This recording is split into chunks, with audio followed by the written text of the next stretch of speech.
Neil loves to be involved in everything that I do. When I get the laptop out, all of a sudden it's his, so I can no longer use it. He can somehow navigate through Instagram. Oh my god. So he's out of his cage most of the day, hanging around with us. He's very mischievous. You have to have your eyes on him at all times. The best way to describe him is he is like a toddler. And that starts from the morning when I make my morning coffee.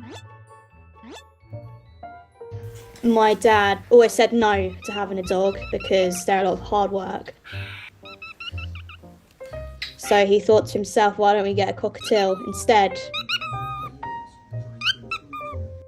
Because as a lot of people believe, are a lot easier to look after.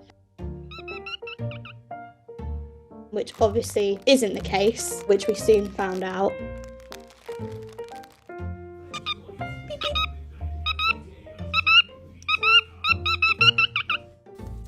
He was very, very quiet when we first got him. So we're thinking, oh my goodness, we've got a mute bird. However, after a few days, he started to liven up. He would chirp and sing a little bit.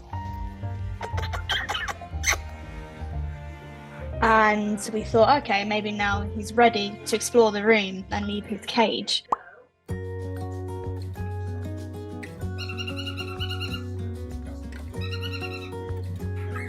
Within days, he was used to flying onto me. He loved being around us and just loved getting to know us.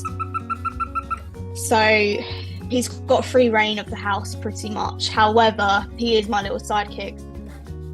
And that includes even drinking a cup of coffee in the morning. He loves to watch me boil the kettle, and as I stir my coffee, he beeps. He pretends he's drinking the coffee himself. And if you listen to him carefully, you can even hear him make a gulping noise. So Neil loves to be the centre of attention, loves to keep us on our toes at all times. Ow! What makes it so exciting having him at home, there's always some form of entertainment. I love everything about his personality. I love how stubborn he is. So every single day he's growing, he's learning something new. I've never had such a strong connection with an animal.